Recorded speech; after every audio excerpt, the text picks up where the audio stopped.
بسم الله الرحمن الرحيم الحمد لله رب العالمين والصلاة والسلام على من أرسل رحمة للعالمين نبينا وأستاذنا وقدوتنا وعلى آله وأصحابه والتابعين لهم بإحسان إلى يوم الدين وبعد. أولا نحييكم بتحية الإسلام وأقول لكم السلام عليكم ورحمة الله وبركاته. እንግዲህ እንደተለመደው በ15 ቀን ፕሮግራም በሚል በወንድሞቻችን የሚዘጋጀው በዚህ በታላቁ መስጊዳችን ትውልድን እያፈራ ያለው የተበላሸውን ልባችን እንዲስተካከል ሰበብ እየሆነ ያለው ማንነታችን እየገመገምን እንድንሄድ መድረክ እየተዘጋጀ ያለው በተለምዶ ሾጀሌ ወይም ሸጎሌ በሚል የድሮ ትክክለኛው ስሙ ያው የሰፈር ሾጀሌ ነው። በዛ ውስጥ ደግሞ የሐሰን ሁሴን መስጊድ ወጣቶች እያዘጋጁ ያሉት ይሄንን ትልቅ ትምህርት በምንም አማራጭ ማግኘት የማንችላቸው የዚህ አይነት መድረኮች ሰዎች ለምንድነው ብዙን ጊዜ ቦታ የማይሰጡት ከተባለ ያው በነፃ ስለሚገባ ነው። ስንወጣ ግን አትርፈን ነው ምንወጣው። ስንገባ ግን በራፍ ላይ ካርድ ቆርጠን ስላልገባን ነፃ ስለሆነ ቦታ ላንሰጠው እንችላለን።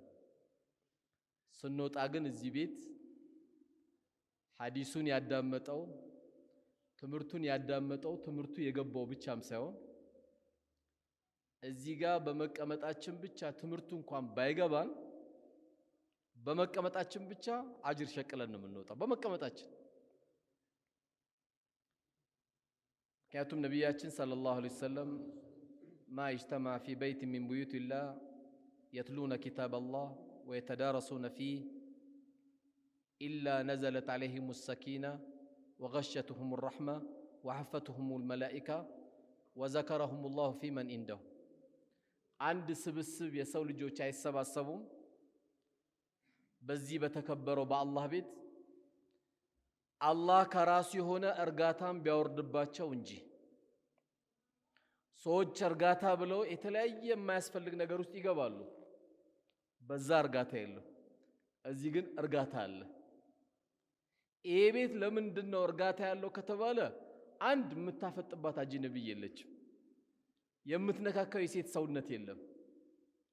ጤነኛ የነበርከው ልጅ ደግሞ ያንገጫገጨ የሚከፈት ደግሞ ሙዚቃም የለም። የእብድ መሳሪያ የሆነ ሙዚቃም የለም እዚህ ውስጥ። ሁሉም የሆነ ነፃው ነው እያዳመጥን ያለው። የአንድ ሃይማኖቱም መገለጫ ሴት እያቀፋር ዳዋ ማድረግ ያለበት ከሴት ጋርም እየተሻሸም አይደለም። ለምን? ሴቶች ለኛ ማግኘት ስለሆኑ ማግኘት ናቸው። አትችላቸው። ከተጠጋ ትወርቃለህ። ስለዚህ እንዳትጠጋ ነው የተነገረ። ምክንያቱም አንድ ሰው እጅና እግሩን አስረ ነው ባህር ላይ ወርውረ ነው ውሃ እንዳይነካ ብትሉት ምን እንደሚባለው ይባላል እንዴ? አይባልም አይደል? እጅና እግሩ ታስሮ ባህር ላይ ወርውራችሁት አደራ አንድ ውሃ እንዳይነካ ብትሉት እንኳን ሊነካው ያሰምጧል አይደል? አንድም ሃይማኖት ትክክለኛ ጌታን አላሁ ተዓላ ለማወቅ ጌታችንን አላህ ለማሳወቅ ከሆነ በሰላም እንዲመቀመጥ አለበት። በቃ አሉባልታ የለ፣ ዳንስ የለ፣ ሴት ላይ የምታፈጠው ነገር የለም። አንዱ አንዱን የሚናናቅበት መድረክም አይደለም። ለማንነታችን መለወጫ የሆነ ቦታ ላይ እንደዚህ አይነት ቦታ ስንሰበሰብ አላህ ከራሱ የሆነ እርጋታ ይሰጠናል። እኛም ማናያቸው መላእክቶች አሁን እንዳለ አካበውናል ሁላችንም። እኛ እዚህ ተሰባስበን አላህን እንዳወሳነው ደግሞ አላህ ከመላእክቶቹ ሆኖ ደግሞ እኛን ያወሳናል። ይሄ ቦታ ነው እንግዲህ በነፃ መንገባበት። አይገርምም? ይሄ ነበር አለ የሚከፈልበት በነፃ መንገባው።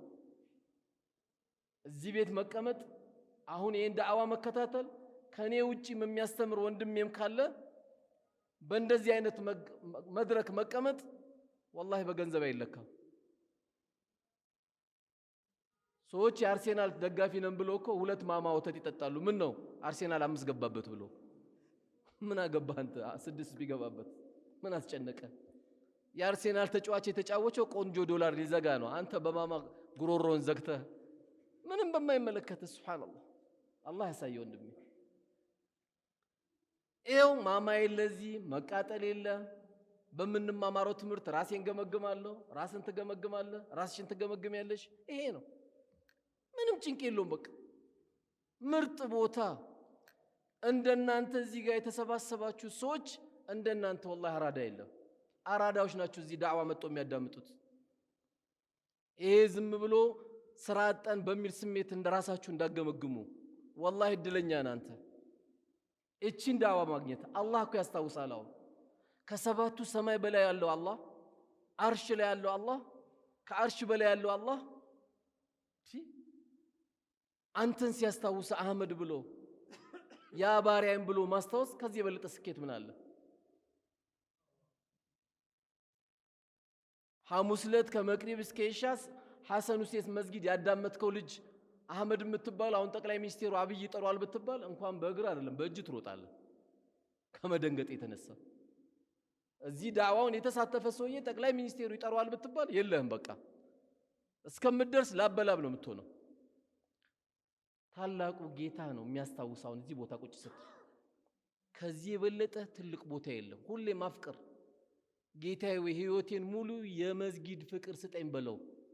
ለምን ሰዎች ዛሬ በትክክለኛው ማንነታቸውን የሚያውቁት መስጊድ ገብተው ዳዋ ሲያዳምጡ ነው። መስጊድ ስለገቡ ብቻ አይደለም ዳዋ አዳምጠው ህይወታቸውን ከለወጡበት ነው እንጂ አላህ ይጠብቀን። አንዳንዴም እኮ አወል ሰልፍ ሳይመጣ ሞጭላፋ ሌባ አለ እኮ።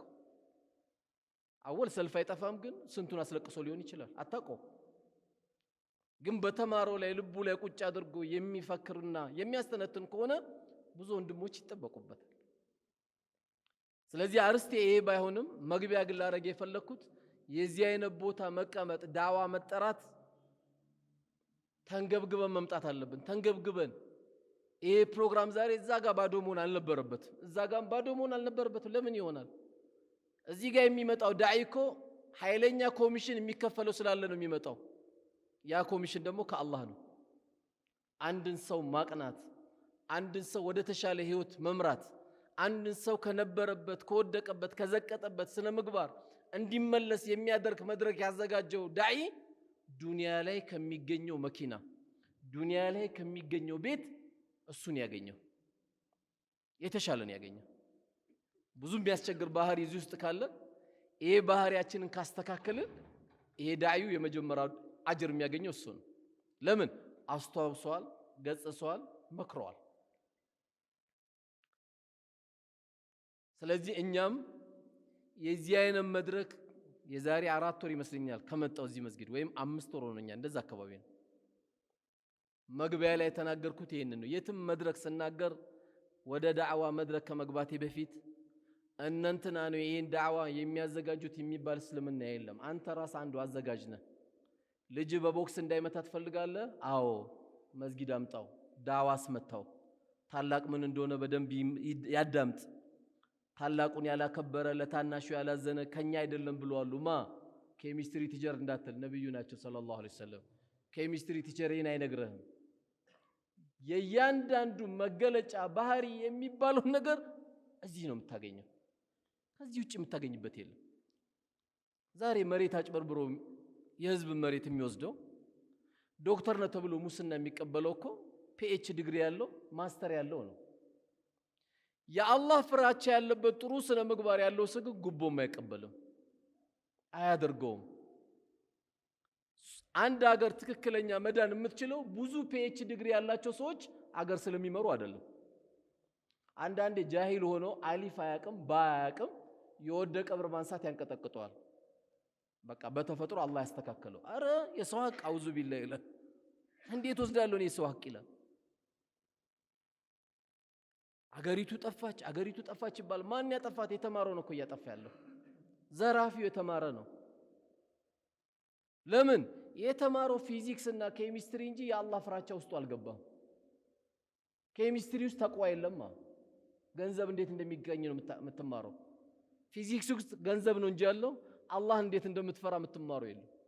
እዚህ ካልገባን ተስፋ የለንም። መንቀሳቀስ አንችልም፣ ከቤታችን መውጣት አንችልም። ሞባይል አናገራለሁ ስትለው ቀምቶ ይሄዳል። ሞባይል አልያዝ ደግሞ ካልክ ምንም ሞባይል ሳልይዝ መስጊድ ሄዳለሁ ደግሞ ካልክ ጆሮን ነው የሚነጥቀህ፣ ጆሮን ይወስድብሃል። ሞባይል መስለከው። ለምን የተሻለ ትውልድ መሆን የሚችለው መስጊድ ላይ ዳዋ ሲያዳምጥ። የዚህ አይነት መድረክ እንኳን አይደለም እኔ ወንድሞቼም አባቶቼም ማሳሰባቸው የዚህ አይነት መድረክ እዚህ መስጊድ ሲዘጋጅ በሴቶች በኩል አመቻቹላቸው፣ ዳዋውን ያዳምጡ። መጣ ማዳመጥ አለባት። ብዙ ባል ለሚስቱ ሐዲስ ሲናገር የሚያዳምጡ የለም። ተው ሰምቻለሁ ነው የምትለው። ተው ነው የምትለው። እሷም እናገራለሁ ተኔ ደግሞ እናንተ መቼ ነው ሐዲስ የለመዳችሁት ልትል ነው። አንድ ላይ ግን መርፌ ተወቅታችሁ ስትገቡ ቤቱ ይስተካከላል። ቤቱ ይስተካከላል። አንድ ወንድምን ልጅን ሚስትን እዛ ብታመጣ ቤታችን ብዙ ለውጦች ይመጣሉ። ምክንያቱም አንድ የተሳሳተ ሰው ከተጣላው ሰው በላይ ከሌላ ሰው ዳዕዋውን ሲሰማ ልቡ ይከፈታል።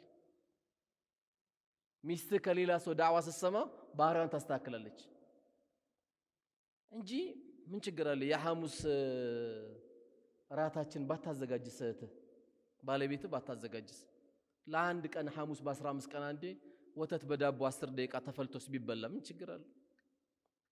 ዳዋ ካላዳመጠች ታስቸግራለች። ዳዋ እንድታዳምጥ አድርጋት።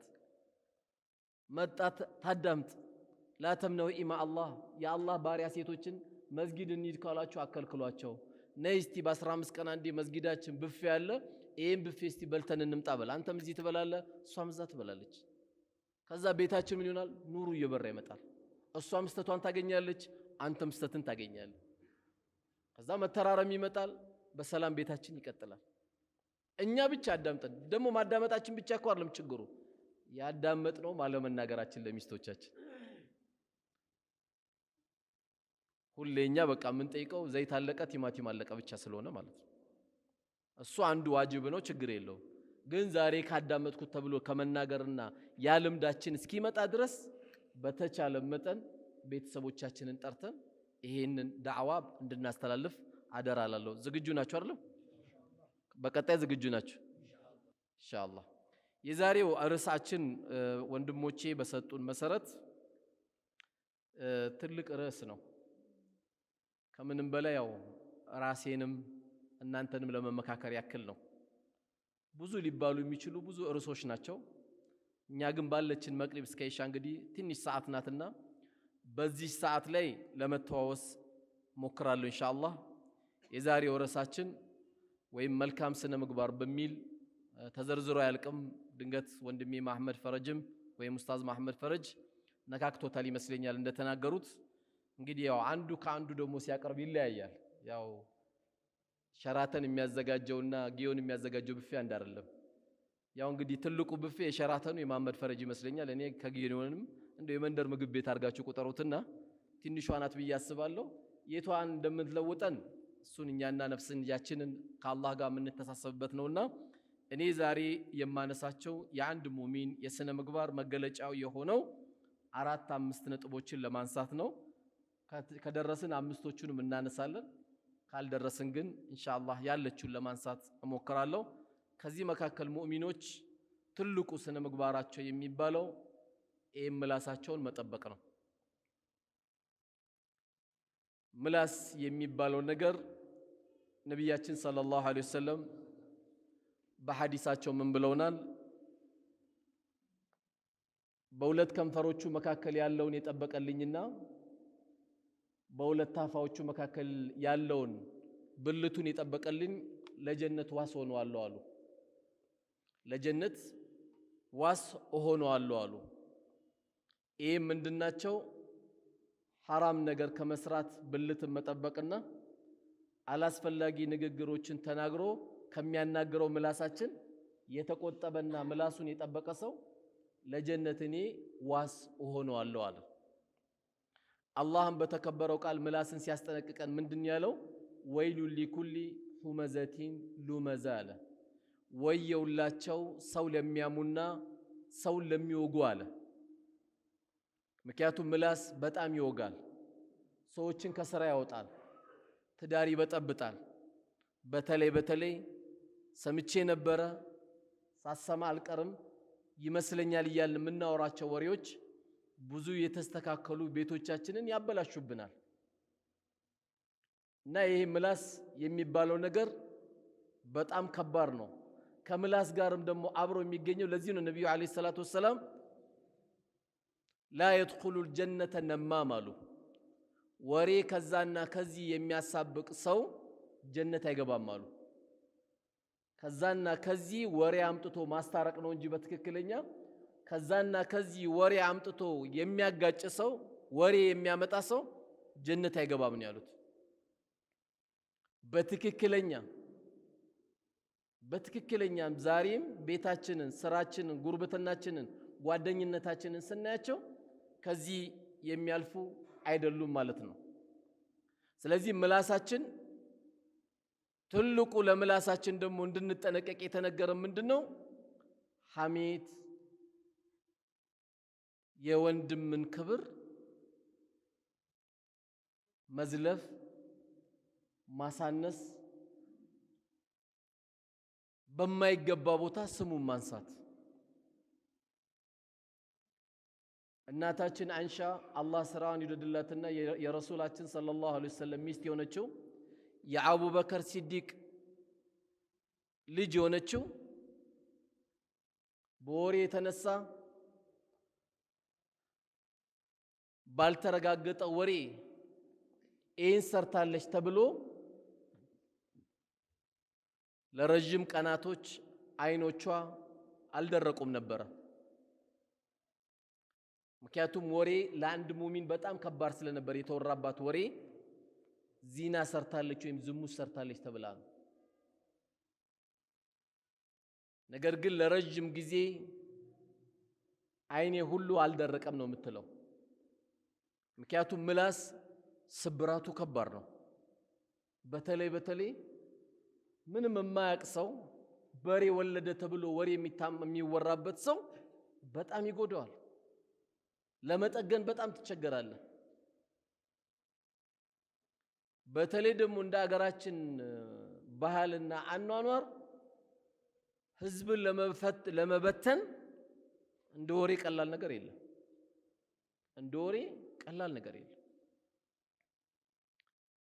ነገር ግን ወንድማችን እንኳን ወሬ ልናቀባብልና ልናማው ይቅርና ኢስላም ካስቀመጠልን በጣም የሚገርማችሁ አዳብ ኮልፌ ቀብር ሁላችንም ሰው ስንቀብር አንዳንድ የሰዎች ድምጽ ተሰማላችሁ። ምን የሚል ድምጽ? አንተ ረገጥከው እኮ ቀብሩን ረገጥከው እኮ ይላሉ።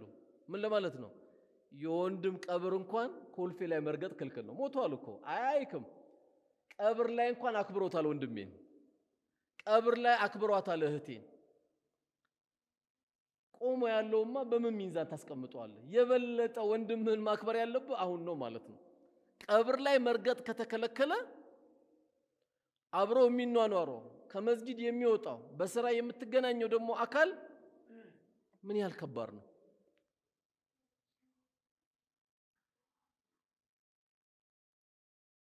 ስለዚህ ለማህበረሰቡ ትልቅ ነቀርሳ የሆነው ምንድነው? ሐሜት ወይም አሉባልታ ነው። ለዚህ ነው አላህ ሐሜት ምን አይነት ቆሻሻ እንደሆነ በሚገርም ምሳሌ ነው የነገረን። አላህ አዩሂቡ አሐዱኩም አያእኩለ ለሕመ አኺሂ መይተን ፈከሪህቱሙ ማለት አንዳችሁ ቢላ ተሰጧችሁ የወንድማችሁን ስጋ ቆርጣችሁ ብሉ ብትባሉ ትበላላችሁ አለ አላህ። ምሳሌነቱን ራሱ ምን አረጋችሁ? ፈከሪህቱሙሁም ምሳሌነቱን ራሱ ጠላችሁት ይላል። አየው የሸፋፋ ብሎ የሚሳደባል። አየው መኪና ያዘው ኬት አባቱ እንዳመጣ ይታወቅ። ላኢላሃ ኢላ ከዚህ በለጠ እኮ ከባድ ወንጀል እኮ የለም። ደግሞ ኬት አባቱ አምጥቶ እኔን የመሰለ ጃኬት ደግሞ የለበሰው። አረ ሰሞኑን ደግሞ ቀብረር ብላለች። አልሐምዱሊላህ ቀብረር ይበልለ ዶሮ መስሎ ጎንበስ ከሚልብህ ወንድም አይሻልም? ቀና ብሎልህ ቢሄድ ወንድም እኮ ሲያጣ ነው የሚያሳዝነው አይደል? አግኝቶ ሰላም መሆን ይሻላል። ለምን ካጣ አንተንም አዛ ያደርጋል። በአይንም ጥቅሻም ይሁን በከንፈር በመነካከስም ይሁን ሁለቱም ሐሜት ናቸው። ለዚህ ነው ነብያችን ሰለላሁ ዐለይሂ ወሰለም ሐሜት ምንድነው ተብሎ ሲጠየቁ ምን አሉ? ዚክሩ አኻኸ ቢማ የክራሉ ወንድምህ በሚጠላበት ነገር በሚጠላው ነገር ስሙን ማንሳት አሉ። በሚጠላው ነገር ስሙን ማንሳት ሰዎች ካለማወቅም ይመስላል አንዳንዴ ልክ የወንድማቸውን ስጋ ሊበሉ ሲሉ ምን ይላሉ አላህ እንደው ሐሜት ያርግብኝና ይላሉ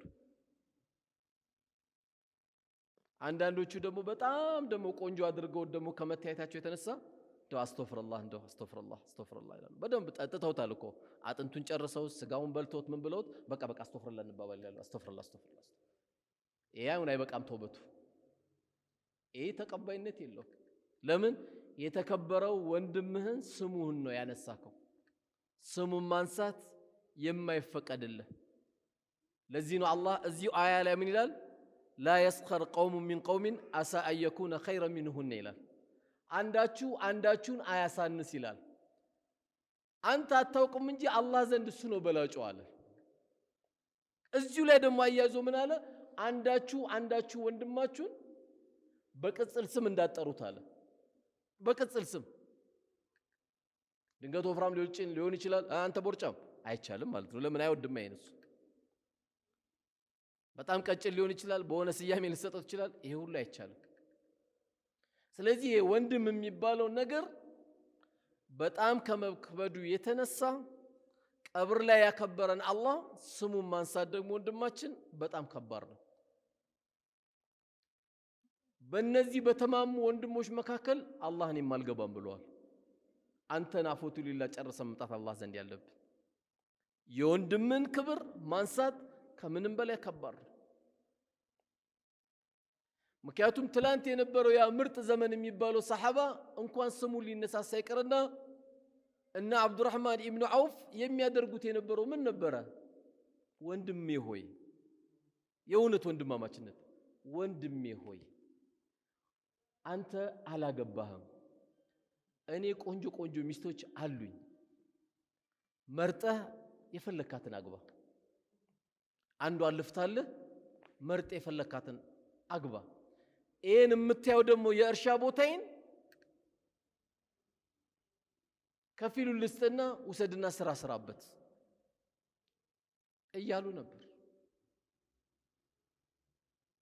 እንኳን ሊተማሙ ይቀርና ንብረቴ ነው የሚሉት አንተ ማለት እኔ ነኝ እኔ ማለት አንተ ነኝ ነበር የሚሉት ለምንድን ነው እኛ ዛሬ እዚህ ውስጥ የገባ ነው ወደ አሉባልታ ወንድሞቻችን ወደ ስም ማንሳት ወንድሞቻችንን ወደ ሐሜት ወንድሞቻችንን ያስገባ ነው ለምንድን ነው ለኔ ብቻ ልኑር ብለን ነው ለኔ ብቻ ልኑር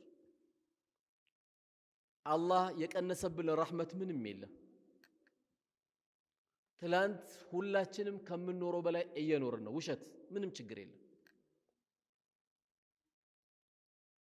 ሰው አጣው ይላል ምን አጣ የ600 ብር ጫት እየቃመ 600 ብር ጥብስ እየበላ 1200 ብር ወጪ እያወጣ አጣው ይላል እንዴ በጠረባ የሚጣል ጫት እየገዛ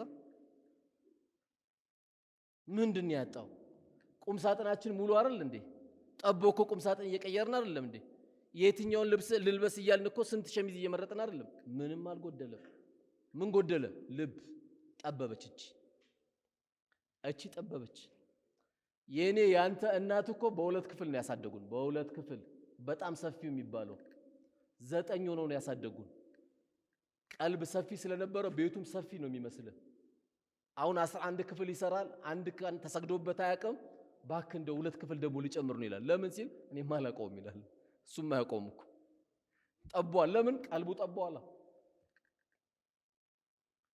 ይሄ ለራስ ብቻ የሚለው ነገር በጣም ከመብዛቱ የተነሳ ይሄን አክል ተቸግረናል እንጂ እናቶቻችን ያሳደጉን እኮ በልተው ሳይሆን ሳይበሉ ነው ባሎቻቸውን አጥግቦ ነበር የሚሸኙት ቂቤ ለባል ነበር የሚቀርበው ዛሬ ግን የሌለ ነገር የለም በእግር የሚሄድ ተማሪ የለ በሰርቪስ ነው የሚሄደው መንገድ ላይ ሽንት ቤት የሚጠቀም የለ ፓምፐርስ ጨርሷል ስንት ብር ምን የቀረው ነገር አለ ሩዝ ይሰራል ወይስ መኮሮኒ ይሰራል ኢንዶሚ ይሰራል ተብሎ ነው ትምህርት ቤት የምንሸኘው ምንም የጎደለ የለም ቀልብ ጎደለ ትላንት ብርቅ የነበረው ዶሮ የሚበሉት ለእናቶቻችንና ለአባቶቻችን ወይም ለአባቶቻችን ብቻ ነበር ምንም የለም ለኔ ስንል ለወንድሜ ሳንል ስንቀር አላህም ለኛ የሚያመጣልን ነገር እየጠበበብን ይመጣል። የወንድምህ ህመም እየታመምክ ስትመጣ አላህ ላንተ ይደርስልሃል። ኢርሐሙ መን ፊል አርድ የርሐሙኩም መን ፊስ ሰማ። መሬት ላለው ሰው ዘኑ የሰማው ጌታ ያዝንላችኋል ነው ያሉት ነቢያችን ሰለላሁ ዐለይሂ ወሰለም። ስለዚህ የጠበበው ቀልባችን ነው። የተከበረ ወንድማችንን ስሙን አንስተን ስሙን ዘልፈን አሉባልታ ውስጥ ገብተን መርዳት ማገዝ ነበር የተነገረን። ካጠገቡ መቆም ነበር፣ ማድመጥ ነበር፣ አብሽር ማለት ነበር፣ አይዞ ማለት ነበር። የአንድ ወንድም መገለጫው ይሄን ነው። እንደው ትንሽ እንደው 50 ሺህ ብር አለብኝ 90 ሺህ ብር አለብኝ ብለህ አንተ እንደው ቀድሜ ብሞት እኔ ይሄን 50 ሺህ ብር የሚከፍልልኝ ወይ 100 ሺህ ብር የሚከፍልልኝ ጓደኛ አለኝ ብለህ ብታስብ በጣም ከባድ፣ በጣም ከባድ። ጀናዛዬ ከመታጠቡ በፊት ይሄን ብር የሚከፍልልኝ አለ የምትለው ሰው ካለ ማሻአላህ አንተ ጥሩ ጓደኛ አለ። ይሄን ነው ማሰብ ያለብን። ከተዛዘንን ዝናቡም እየዘነበ ነው ማሻአላህ፣ ፀሐዩም እየወጣ ነው ማሻአላህ፣ ምንም የጎደለ የለም። አየሩም የው ንፋሱ አለ፣ ኬክ የሆነ አየር አለን። የትኛውም ሀገር ሲመጣ የሚበላት እንደ ምግብ የሚጣፍጣት አየር አለን። ግን ከእንደገና አየሩ የምናበላሸው እኛ ስለሆነ ነው። አየሩ በምን ይበላሻል? በወንጀል ይበላሻል። በመካከላችን ባለመተዛዘን ይበላሻል። እኛ ግን ከተዛዘንን አላህ ያዝንልናል።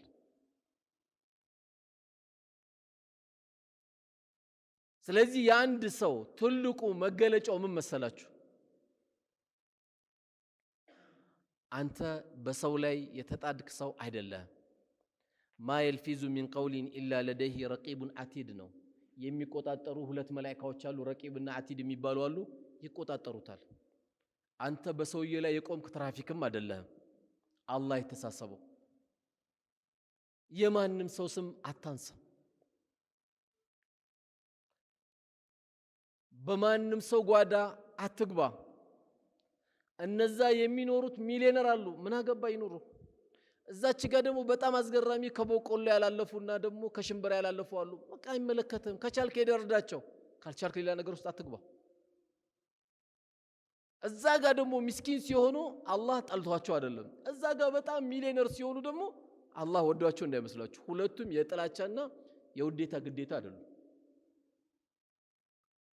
ምክንያቱም አንዳንዶቻችን ምን እንሳሳታለን? እንትና እኮ አላህ ወደዳቸው፣ አዘነበባቸው፣ ለቀቀባቸው አይደለም እንለው። ለቀቀባቸው አንተ ማሻአላህ ትላለህ። አንተ አላወቅም እንጂ የውመል ቂያማ እሳት ይሆናል የተሸከሙት። ስንት ቤት አስለቅሰው ያን ብር እንዳመጡት አላህ ነው የሚያውቀው፣ አንተ አታውቀውም። ያንተን ጸጋ የምታውቀው ነገ የውመል ቂያማ ነው። አንተ አላህ ያዋለልን ጸጋ የምታውቀው ዛሬ አይደለም፣ ነገ የውመል ቂያማ ነው የምታውቀው። ስለማንም ፎቅ፣ ስለማንም መኪና፣ ስለማንም ብር አንተ አይመለከትም። አላህ የውመል ቂያማ የሰው ልጆች 4 ነገር ሳይጠይቁ አያልፉም ተብሏል። 4 ነገር ማንም ሰው ሳይጠይቅ አያልፍም። ከነዛ መካከል አንዱ ገንዘብ ነው። ገንዘብ ደግሞ ለሁለት ነው ጥያቄው። ከየት አመጣ? በምን አወጣ? ከየት አወጣ? በምን አወጣ? አሁን ይህን ጥያቄ እንዴት ይመልሳል ሰው ልጅ? ይሄ ከባድ ነገር ነው። ስለዚህ ስለማንም ሰው ላይፍ ህይወት እኛ እንዳንገባ። ለምን በደከመ ቢሆን ሀብታም መሆን ያለበት ወፍጮ ቤት ጤፍ የሚሸከሙ ነበሩ። 30 ዓመት እስካሁን ለነማዘር ጤፍ ሲያመጡ አይደለም 25 ዓመት 20 ዓመት በእኛ ካልኩሌተር ቢሆን ምንም አዲስ አበባን አያውቅም። አላህ ወደ 10 ፎቅ ሊሰጠው ይችላል። እኛ ምን አገባን? نحن قسمنا بينكم እያለ አላህ እኛን የምናከፋፍለው እንጂ እናንተ አይደላችሁ የምታከፋፍሉት ነው ያለው። ምክንያቱም ከሐሜት ጀርባ አጠገቡ ምን አለ? አንድን ሰው ሲያማከው ውስጡ ሌላ በሽታ አለ። ምንድነው? እስቲ ማን ነው የሚነግረኝ? ምቀኝነት አለ። የሚያማሰው እኮ ምቀኝነት ስላለው ነው። አላህ ደግሞ ምን አለ? አም يحسدون الناس على ما آتاهم الله من فضله እኔ ባከፋፈልኩት ርዝቅ ነው እንዴ እናንተ የምትመቀኛኙት አለ። ስለዚህ ከማን ጋር ነው የተጣለው? ከአላህ ጋር ነው። አከፋፋይ አላህ ነው። አንተ የተሰጠ ድርሻ ካለ ለሚገባው አካል ማከፋፈል ነው ካንተ የሚጠበቀው።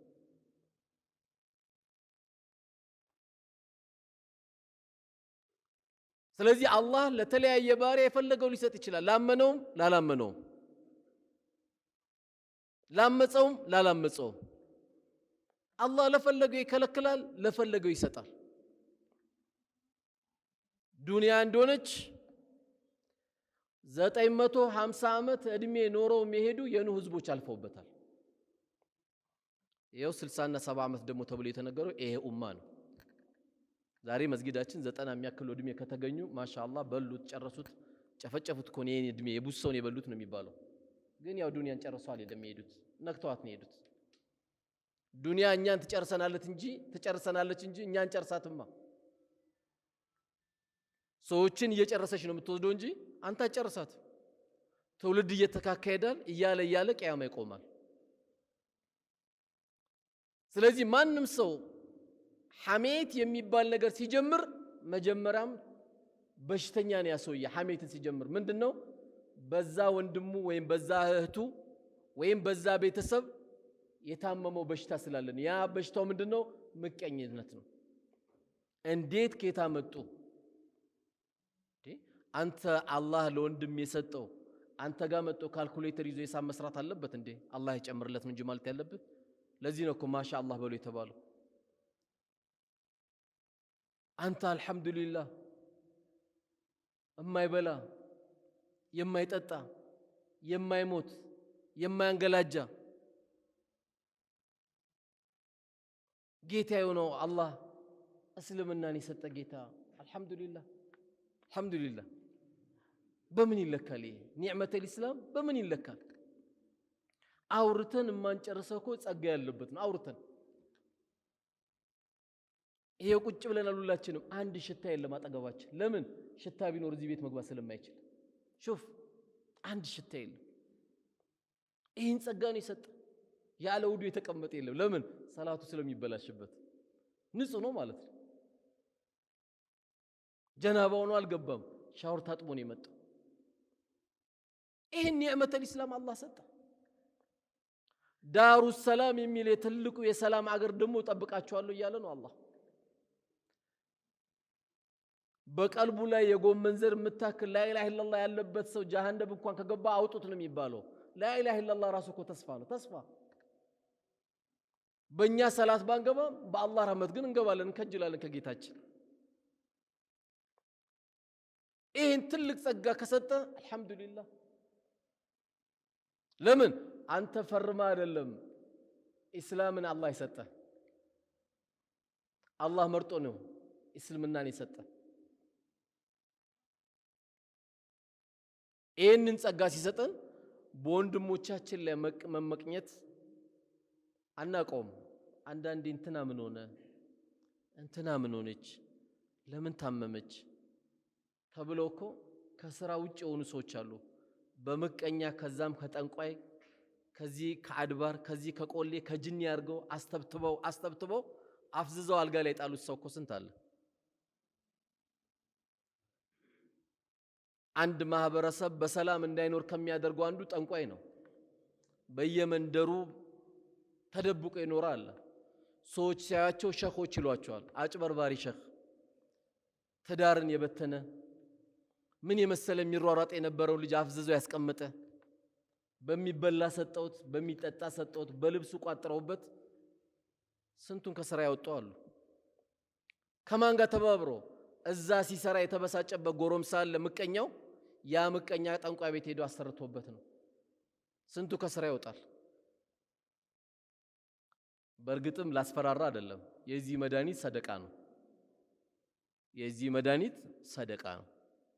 አንተ ቶሎ ሸቀል ስታደርግ ቶሎ አቢሲኒያ አትሩጥ፣ ቶሎ ዳሽን አትሩጥ። አሮጊት ጋር ሩጥ፣ የቲም ጋር ሩጥ፣ ሚስኪን ጋር ሩጥ። እዛ ሄዳ አስመዝግብ። እናትን ደበቅ አድርገህ ስጣት፣ አባትን ሄደ ደበቅ አድርገህ ስጠው። ሸቀል ስታደርግ ቶሎ ሰው የሚሮጠው ቶሎ በል በዚህ አካውንት አስገባልኝ አትበል። ከዛች አካውንት በእጅ ደግሞ አውጣ። የሆኑ ሰዎች ሄደ ዘይራቸው፣ አንተና አላህ ብቻ የምታውቃቸው። ሄዳ አንኳክተህ ብትችል ፊትን ሸፈነ። ምክንያቱም ለነሱ መስጠት ኩራት አይደለም፣ ስጦታ ነው። ስጦታ ነው። ያ የተንሻፈፈች ጫማ የምትለብስ አሮጊት ካለች ያ የተንሻፈፈሽ ምንም ልብስ የሌላት አክስት ካለች ኃይለኛ ዝግ እንደዘጋ እሷ ጋር ሩጥ። አክስትም እናትህ ናት። ይህን ካረክ የዓለም ህዝብ ሁሉ ምቀኛ ሆኖ ጀማ በግሩፕ ቢመጡ ሰላማዊ ሰልፍ በአንተ ላይ ቢመጡ ወላሂ አይጎዱም።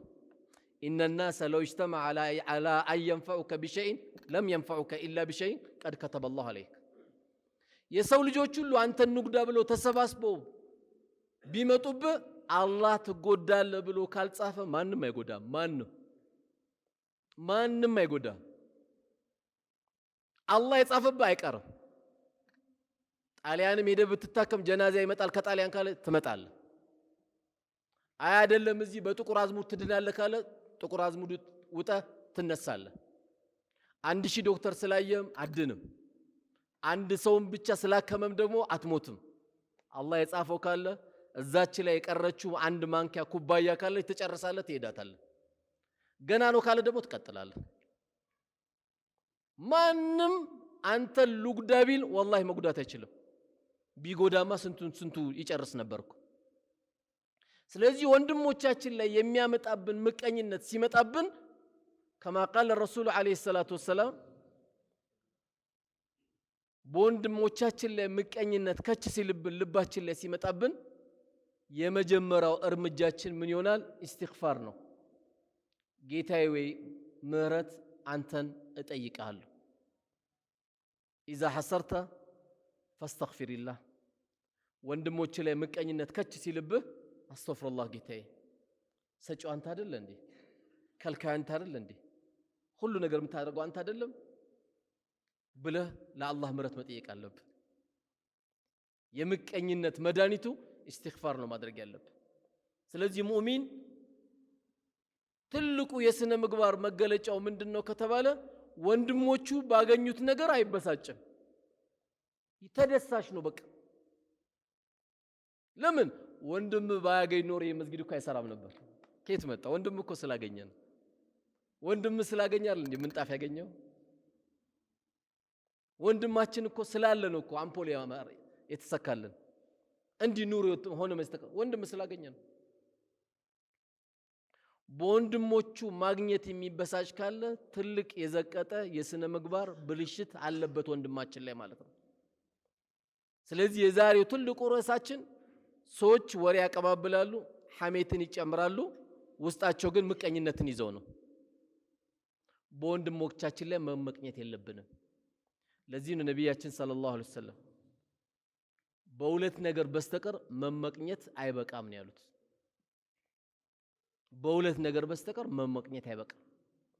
አሁን ይሄን መስጊድ የሰራው ሰውዬ ሁሌ ሐሲዱ ብንሆን አጅር አለን። የዚህ ሰውዬ ይሄን መስጊድ ያሰበው የገነባው ገንዘቡን የሰጠው ሰው ሁሌ ምቀኛ መሆን ትችላለህ። እንዴት ነው ምቀኛ መሆን? ገንዘቡን ያጥፋበት እንድትልኩ አይደለም። ያ አላህ ገንዘብ ከሰጠኝ ላይ ቀር እንደዚህ የሚሰራ የሆኑ ቤተሰቦችን የሚያበላ የሚያጠጣ እንዳይጨነቁ የሚያደርግ ሰው ካየህ ደግሞ ምን ትላለህ? እንደው ያ አላህ እኔም ገንዘብ ሰጠኝ ቤተሰቦቼ እንደዚህ ረሃብ አረኳቸው እንዲህ ባስደሰትኳቸው ጌታዬ፣ እንደ ወንድሞቼ እንድሬ ሱቅ ከፍቼላቸው ቤት ሰርቼላቸው ለቤት ዘመዶቼ ትልቅ ነገር እንደው እንድሰራ ብትል ችግር የለውም። ይሄ የተፈቀደ ምቀኝነት ነው። ምቀኝነቱ ግን ምንድነው? እኛንም አላህ የዛ ጸጋ ባለቤት እንዲያደርገን ነው እንጂ ያ ሰው እንዲጠፋ አይደለም። መልካም ነገር ሲሰራ በኸይር ነገር ሁሉ ያመልጠው። ያው በኢትዮጵያ ዳዋ መልካም ነገር የሚመርጣቸው ጥቂት ሰዎች ናቸው። ገንዘብ በደንብ አለ፣ የሚመርጣቸው ግን ከ105% አይሞሉ። ለሾና ለፉከራ ሚሊዮን ብር ሲያወጡ ታያቸዋለህ። ለመስጊድ ሲባል ያንቋቸዋል። ወንድም ታመመ ያንቋል። እንኳን ገንዘቡን ሊያወጣ ወንድሙ ታሞ ቢዚ ነኝ ነው የሚለው። አልዘየርከውም? ወላሂ ቢዚ ነኝ ይላል። ለወንድሙ ቢዚ የሚሆን ሰው አለ። ሄዶ አሸታ አድርጎት አክም ቤት ወስዶ ትሪት አድርጎት ማድረግ ሲገባው ለመዘየር የሚቸገር አለ። ቢዚ ነኝ ይላል። ይሄውን ዱንያ ይሄን ነው የምንቀናበት እኛ። ሰውን በትክክለኛ የምንቀናበት ሰው ማን ነው? እንደው ስንት ቀን የመስጊድ የሰራ ሰው ቀንተንበታል። ስንት ሰዎችን ያዳነ ሰው የቀናንበት ሰው አለ። የለም። የኛ ቅናታችን ምንድነው? አስፋልት ዳር ስናይ 2021 መኪና ያዘ ሰው ካየ በቃ ከላይ አይቀረን፣ ጎማ አይቀረን፣ ስፖኪው አይቀረን፣ እሱን ነው የምናየው። ባለ መኪናውም አላህ ይዘንለት ከየት እንዳመጣ እሱ ነው አላህ ነው የሚያውቁት፣ እኛ እናውቀው። በዚህ አልነበር የምትቀነው።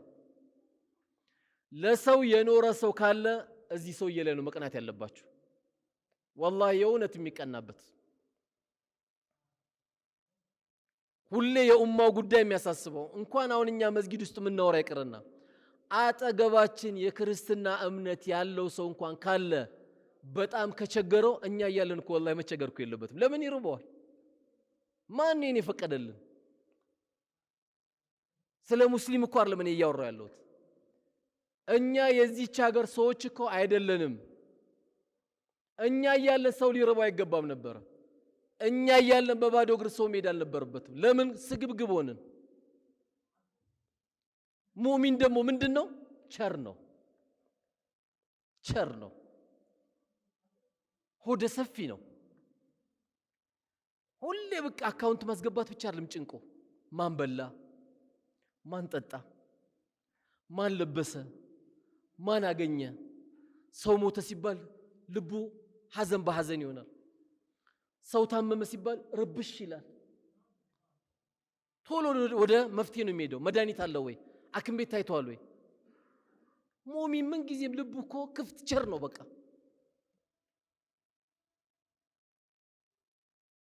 እንኳን ሞተ በቃ ማታ ለቅሶ ደርሳለሁ የሚል አይደለም። ያነባል። ማልቀስ እኮ የአንድ ሙእሚን ስነ ምግባር መገለጫው ነው። አንድ ሙእሚን ማልቀሱ እስልምና መች ከለከለው? ኢስላም የከለከለው የሰው ልጅ ሲሞት ፊት መቧጨር፣ ግጥም ማውጣት፣ ልብስ መቀዳደድ ነው። የጃሂልያ ጥሪ ሲደረግ እንጂ አንድ ሰው አይኑ ቢያለቅስ ሱናም ነው የሚያጅባቸው። ሰው ሲሞት ሲያለቅስ አንድ ሰው እንባውን ጠብ ጠብ አድርጎ ካለቀሰ ሱና ነው። ነቢያችን ሰለላሁ ዐለይሂ ወሰለም ልጃቸው ኢብራሂም ያለቀሰ ጊዜ የሞተ ጊዜ አለቀሱ። ሲያለቅሱ ቢላል አያቸው፣ ደነገጠ። አንቱም ያለቅሳሉ እንዴ አላህ መላእክተኛ አላቸው። አዎ ለምን አያለቅሱም? የሰው ልጅ አይደሉ እንዴ? ቁል ኢነማ አነ በሸሩ ሚስሉኩም ዩሓ ኢለየ አነማ ኢላሁኩም ኢላሁ ዋሂድ። እኔ እንደናንተ ሰው ነኝ በላቸው። ለየት የሚያደርገኝ ከናንተ ወሒ ስለሚወርድልኝ ነው አሉ እሳቸው። አዎ አሉት። ከዛ ምን አሉት? ይህን ሐዲስ ነገሩት ለቢላል። አልዐይኑ ተድማ ወልቀልቡ ያሕዘን ወኢና ሊፊራቂከ ያ ኢብራሂም ለመሕዙኑን አሉ። አይን ታለቅሳለች፣ ልብ ትተክዛለች። ልጄ ኢብራሂም ጋር በመለያየቴ አዝኛለሁ አሉ። ይሄ ሰውኛ መገለጫ ነው። አንዳንዱ ራሱ እንባ እምቢ ሲለው ለምን ታለቅሳለህ ብሎ ካንተ ጋር ሊጣላ ይመጣል። እሱ እኮ እንባ እምቢ ብሎት ነው። ረህመት ከየት ይምጣል? ተዝነት ከየት ይምጣል? አልለመድም። በሁሉም ነገር ላይ ድርቅርቅ የሚል ነገር ባህሪ ያለው። እንባ ማፍሰስ ሱና ነው። አንዳንዱ ደግሞ የማይመጣለት አለ፣ ያዝናል ግን እንባ። ይሄ እንግዲህ ምንም ማድረግ አልችልም፣ አላህን ጠይቆ ነው። አላመጣም። እንደ ቧንቧ የምትከፍተው ነገር አይደለም፣ ከልብ ሐዘን የሚመጣ ነገር ነው። ይሄ ሙእሚን ስስ ስለሆነ ነው። ስስ ሲባል ግን ልፍስፍስ ማለት ደግሞ አይደለም፣ እንዳትረሱ። ስስ ሲባል ልፍስፍስ ማለት አይደለም። በሐቅ ነገር ላይ ለሰዎች ያዝናል። በውሸት ነገር ላይ ከመጣ ደግሞ እጅ አይሰጥም። ጀግና ነው፣ ስፖርተኛ ነው። ነካ ሲያደርጉት እዛ ጋር የሚወርቅ አይደለም ሙእሚን። ይሄማ ያገባህም ጊዜ ጉድ ይፈላል። ነካ ስታደርግ እዛ ላይ ትወርቃለህ፣ ካልጋ ውጭ ነው የምትሆነው። ጀሰዱም ሲታይ ጠንካራ ነው ሙእሚን፣ ልፍስፍስ አይደለም።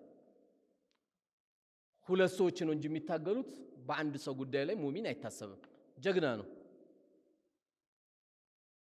200 ሜትር ሄዶ የሚያለከልክ አይደለም። ላበላቦ ነው እንደዚህ የሚያለከልክ አይደለም። ይሄዳል፣ ይራመዳል። ጀግና ነው። ቤት ውስጥ ያግዛል። ጀግና ነው። ሙእሚን ጋር የሴት ስራ የሚባል የለውም። ገብቶ በደንብ ያግዛቸዋል ሴቶች። ለምን? ሙእሚን በባህሪው አይኮፈስም። ስለማይኮፈስ በሁሉም ነገር ላይ ጀግና ሆኖ ነው የሚታየው። ስለዚህ አርስታችንም ዛሬ ዋናው ህዝድናን መጠንቀቅ ያስፈልጋል።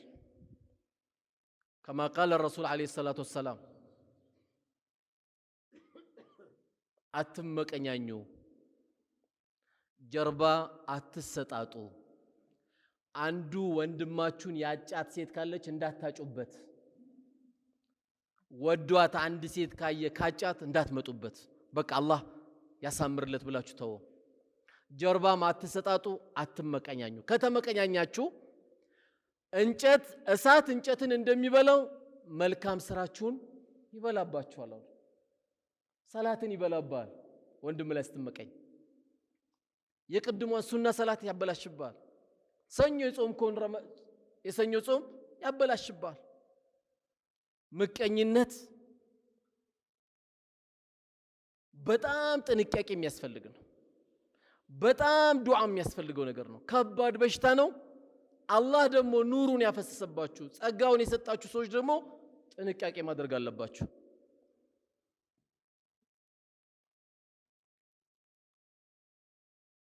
የቤት ክራይ የተቸገረ ያያችሁት ወንድማችሁ ካለ አጠገቡ መጥተህ እባክህ እስቲ ዱዓ አድርግልኝ አላህ ካለ ሁለተኛ ቤት ሊጀምር ነው ብለህ እንዳትመጣ እሱ ጋር። ይሄማ ሞራሉን ገደልከው። ዱዓ አድርግልኝ እስቲ ሁለተኛው ቤት ጀምር ያለው አትበለው። እንደዚህ የሰው ልጅ ነው፣ ይታመማል። አረ ጌታዬ ይላል። በቃ አረ ጌታዬ እኔ የቤት ክራይ ዛሬ 28 ነው፣ ቂብላዬ ጠፍቷል፣ እሱ ሁለተኛው ቤት ጀምርኩ ይለኛል ነው የሚለው። ወንድም ጋር ስትመጣ ጥንቃቄ ያስፈልጋል። አንዳንድ ወንድሞች ደግሞ የሚመጡ አለ። እሱ ገና ማያት ሴት የለም እንደው ኒካ አስራሉ ብሎ እየተጨነቀ ነው። ይመጣና ዱንያ የተመቻቸለት ባክ እንደው ሰሞን ኢንሻአላህ ሁለተኛ ሚስት አስቤያለሁ ይለዋል። ልጁ አሁን ዱዓ ነው የሚያደርግለት፣ ያ ረቢ አታሳካለት ነው እንጂ የሚለው። አሁን ይሄ ወንድማችን ጋር ይወራል አይወራም? ተገቢ አይደለም። ለምን? እሱም በቃ ሳያስበው ከኢማኑ በላይ የሆነ አሳይመንት አንተ ማመጣህበት።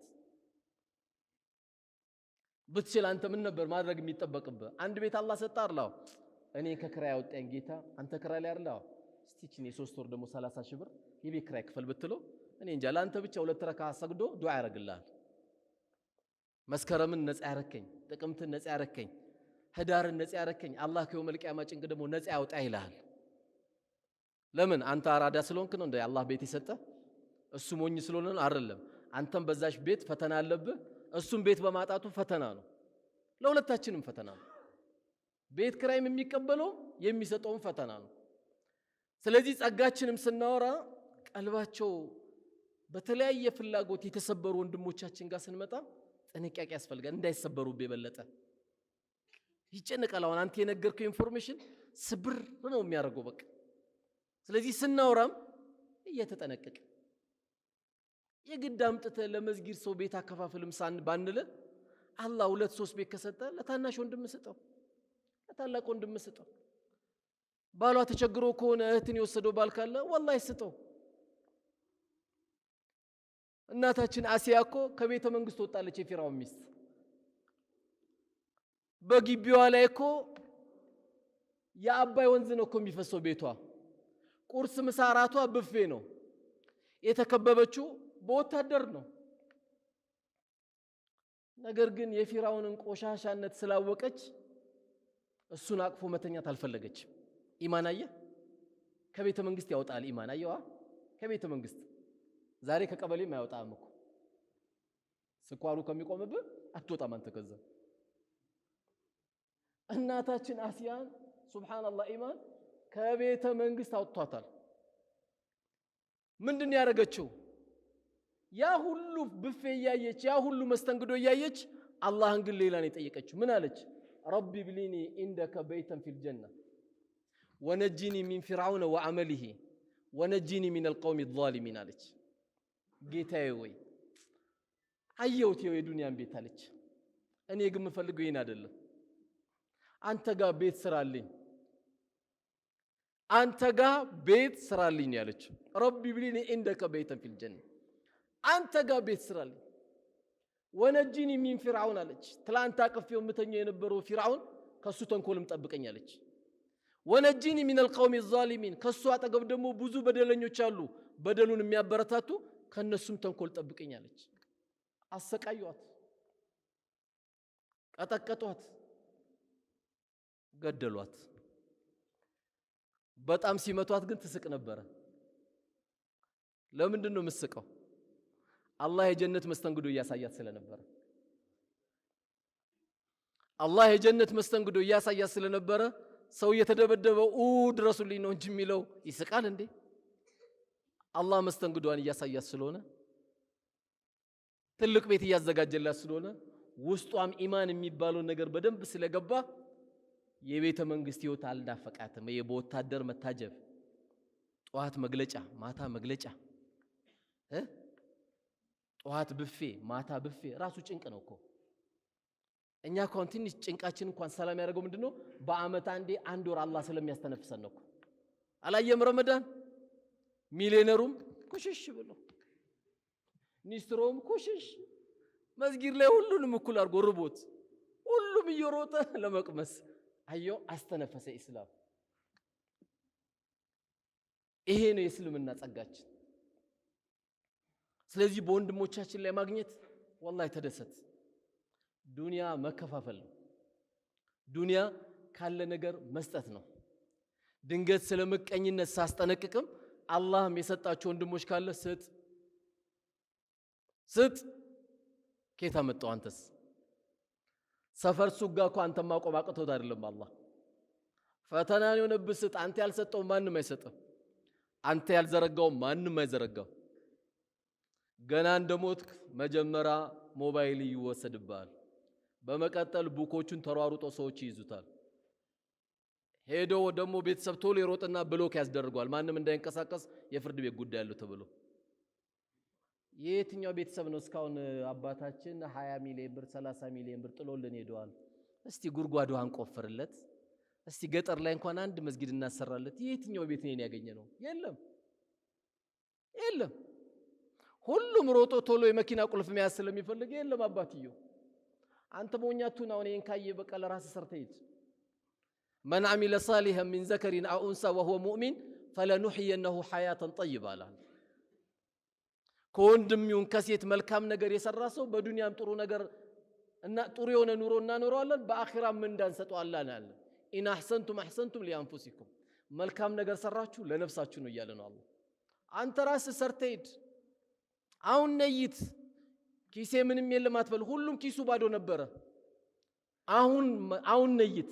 ከገባ በኋላ ስለማትነይት ይመጣል። የሰው ሸይጣንም ይመጣል፣ ራሱ ደግሞ ሸይጣን ይመጣል። ምክንያቱም የሰው ሸይጣን እንኳን ኸይር ላይ ያሰራ ይቅርና አረባ ካንተ ቆንጆ ቆንጆ ምግብ አትብላ፣ ይቅርብ፣ ሞኛቱን እንዴ ቋጠር ማድረግ እኮ አለብህ፣ መያዝ ነው ያለብህ። በቃ ሽሮ አለ አይደል እንዴ ምስር አገዛላትም እንዴ ምናምን ይላል።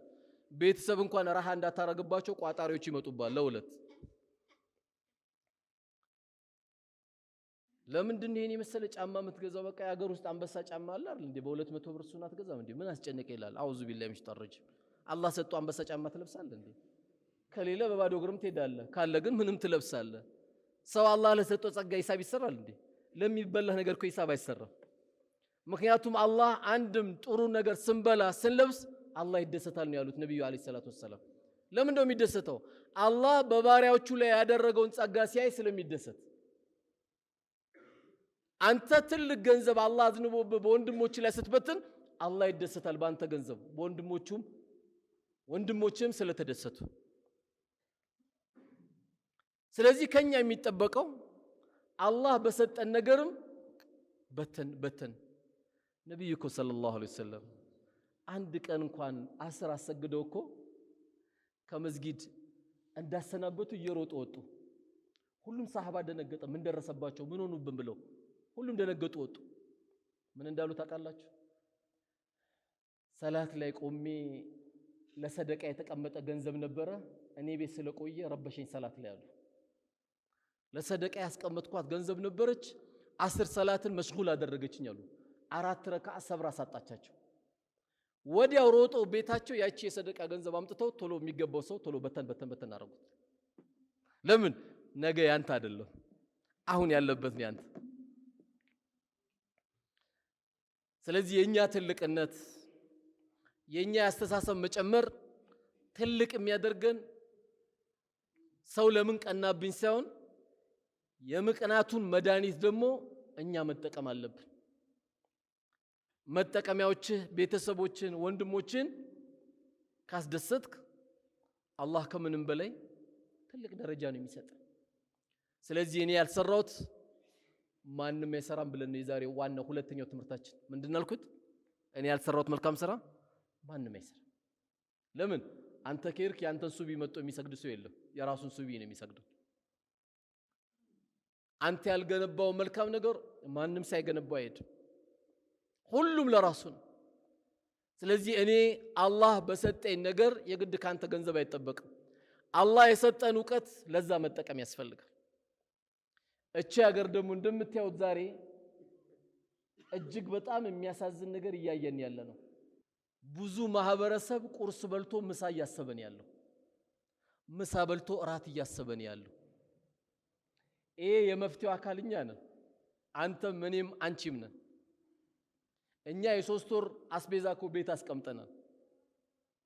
የ3 ቀን የሌላቸው ደግሞ ብዙ አሉ። ስታያቸው አይታወቁም። ሸሚዛቸውን በደም ቂን ብለዋል፣ ሽቶ ተቀብተዋል። ውስጣቸው ለአላህ ነው የሚነግሩት። የቤተሰብ ስራ እንደዚህ ካልተሰራ ላንተ እንዴት ይግለጹ? ለመግለጽም እኮ ባህሪ ይፈልጋል። እኔ ተቸግሬያለሁ፣ አጥቻለሁ፣ አስቤዛ የለኝም ብሎ እዚህ ቆሞ ካላለቀሰ በስተቀር ማን ይሰማዋል? እስቲ ዛሬ ሰው ቤተሰብ ግንኙነት ካላወቅን ከየት ያውናቃል? ሱቅ የላቸው፣ ገቢ የላቸው፣ በምንድን ነው የምናውቃቸው? ሰው ቁርስ በልቶ ምሳ ማሰብ አለበት። ይሄ ሁሉ ህዝብ እያለ አላህ ረህመቱን እያዘነበ ለም የሆነች ሀገር ነው ያለችው። ስዘራው ድንቹ አለ፣ ስዘራው ገብሱ አለ፣ ስዘራው ስንዴው አለ፣ ስዘራው ጤፉ አለ። ምንድነው ታዲያ ችግሩ? እኛ ጥሩ ስላልሆነ ለኔ ለኔ ለኔ ለኔ ለኔ ብቻ። ግን ነብዩ አለይሂ ሰላቱ ወሰለም ያሉ ምንድነው? የሰው ልጅ ፍላጎት የሚሞላው ቀብር ሲገባ ነው ያሉት። ዛሬ አራዳ ሁን፣ ዛሬ በሳል ሁን። አላህ ከሰጠ ነገር ስጥ ማለት ሞኝነት አይደለም። አራዳዎች ነው የሚመከሩት። አራዳዎች ብልጦች ናቸው ይሄን ነገር የሚተገብሩት። ስለሆኑ ሰዎች ዱንያ ስለሚሰጡ ሰዎች አንተ አይመለከትም። አላህ ላንተ የሰጠን ነገርም ስጥ። ዕውቀት ነው ስጥ። ይህንስ አካባቢ ሰፈሩ ማዳን ነው፣ ቀጥል፣ በርታበት። ትውልዱ ማዳን ነው፣ ቀጥል። አላህ የሰጠ ነገር ምንድነው? ያችን ነው መጠቀም ያለብን። እኔ ከበላው ልጆቼ ከጠጡ ሚስቴ ሰላም ከሆነችልኝ እኔ ምን አገባኝ አይልም ሙእሚን። ሙእሚን የመገለጫው አይደለም። ረሃብ እንደሆነ ነብዩን አለይሂ ሰላቱ ወሰለም ከኢሻ በኋላ ከቤት አውጥቷቸዋል። አቡበከር ሲዲቅን አውጥቷቸዋል። ዑመርን አውጥቷቸዋል። የዓለም መድኃኒት ረሃብ አውጥቷቸዋል ከቤታቸው። ረሃብ ደግሞ ለሙስሊሞች እኮ አይነገርም። ለምን? ረመዳንን ጾመን ስለምናውቀው። እኔ የመፍትሄው አካል ነው ብለን እያንዳንዳችን ለኸይር ስራ መሯሯጥ አለብን። ቅናቻንም መቀናትንም ሰዎችን በእኛ ነገር ላይ መጥፎ ነገር እንዳይነሳሱብን ጥንቃቄ ያስፈልጋል። አላህ እዚህ ቤት እንደሰበሰበን ጀነት ላይ ከሚሰበሰቡ ሰዎች አላህ ያርገን። ቅናትንም አላህ ያንሳልን። በወንድሞቻችን ላይ መጥፎ ከማሰብ የዚህን በሽታ አላህ ያንሳልን። በወንድሞቻችን ማግኘት ምንደሰት አላህ ያርግልን። በወንድሞቻችን መለወጥ ምንደሰት አላህ ያርግልን። ምቀኝነትን አላህ ያንሳልን። ስስትን አላህ ያንሳልን። ለሰው ምንኖር አላህ ያርገን። ለኡማው ምን ተርፍ ሰዎች አላህ ያድርገን። እዚህ ቤት እንደሰበሰበን ጀነት ከምንሰባሰብ ሰዎች አላህ ያርገን። አገራችንም አላህ ሰላም አላህ ያርግልን። ረህመቱንም አላህ ያዝንብልን። ጥጋበኛውንም አላህ ያቀዝቅዝልን። ነገር የፈለገውንም አላህ ያዝልን። የተቸገረውንም አላህ ይፈርጀው። ያላገባውንም አላህ ይዘውጀው። ርስቁንም ያጣው ርስቁን አላህ ያስፋለት። የእናት ፍቅር አላህ ይስጠን። የአባት ፍቅር አላህ ይስጠን። የመስጊድ ፍቅር አላህ ይስጠን። ታላቅን የሚያከብሩ ለታናሽ የሚያዝኑ ሰዎች አላህ ያርገን። የዚህ መድረሳም የዚህ መስጊድም ትልቁ ዳዕዋ የምንለወጥበት አላህ ያርገን። እቺ ቤት ባደረግነው ዳዕዋ ዓለም የሚለወጥበት አላህ ያርገን። አላህ ሰላማችን አላህ ያብዛልን። በሰላም ገብተን በሰላም ምናነጋ፣ በሰላም ወጥተን በሰላም ምናመሽ አላህ ያድርገን። ልጆቻችንም ሳሊ